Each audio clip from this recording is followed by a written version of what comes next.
ಕೆಲ ದಿನಗಳ ಹಿಂದೆ ನಟಿ ರುಕ್ಮಿಣಿ ವಸಂತ್ ಅವರ ಬಿಕಿನಿ ಫೋಟೋ ಸಿಕ್ಕಾಪಟ್ಟೆ ವೈರಲ್ ಆಗಿತ್ತು. ಈ ಪ್ರಕರಣಕ್ಕೆ ಸಂಬಂಧಪಟ್ಟ ಹಾಗೆ ಯಾರು ವಿಡಿಯೋ ಮಾಡಿ ಹರಿಬಿಟ್ಟಿದ್ರಲ್ಲ ಎಫ್ಐಆರ್ ದಾಖಲಾಗಿದೆ.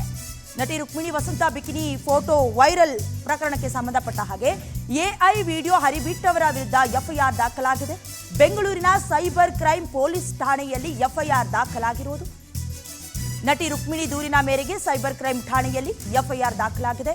ಡೀಪ್ ಫೇಕ್ ಮೂಲಕ ಬೇರೊಬ್ಬರ ದೇಹಕ್ಕೆ ನನ್ನ ಮುಖವನ್ನು ಬಳಕೆ ಮಾಡಿಕೊಂಡಿದ್ದಾರೆ. ಆರ್ಟಿಫಿಷಿಯಲ್ ಇಂಟೆಲಿಜೆನ್ಸ್ ವಿಡಿಯೋ ಹಾಗೆ ಫೋಟೋ ಬಳಸಿ ಹರಿಬಿಟ್ಟಿದ್ದಾರೆ.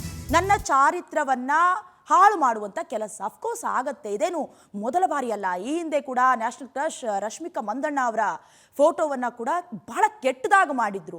ಡಿಫೇಕ್ ಮಾಡೋದು, ಮಾರ್ಫ್ ಮಾಡೋದು, ಇದೆಲ್ಲವೂ ಕೂಡ ಸರ್ವೇ ಸಾಮಾನ್ಯ. ಬಟ್ ಒಂದು ಕಡೆ ಅಪ್ರಿಷಿಯೇಟ್ ಮಾಡಬೇಕು, ಎಲ್ಲರೂ ಕೂಡ ಪೊಲೀಸ್ ಠಾಣೆಯ ಮೆಟ್ಲೇ ಇರ್ತಿದ್ದಾರೆ. ಈ ಹಿಂದೆ ಕೂಡ ನಟಿ ರಮ್ಯಾ ಹಾಗೂ ವಿಜಯಲಕ್ಷ್ಮಿ ಅವರು ಕೂಡ ಕಮೆಂಟ್ ಮಾಡಿದ್ರು ಅನ್ನುವಂಥ ಕಾರಣಕ್ಕೆ ಚಾರ್ಜ್ ಶೀಟ್ ಅನ್ನ ಹಾಕಿದ್ರು ಅಥವಾ ದೂರು ಸಲ್ಲಿಸಿದ್ರು. ಅದಾದ ನಂತರದಲ್ಲಿ ಕ್ಷಮೆ ಕೇಳುವವರೆಗೂ ಹೋಯಿತು.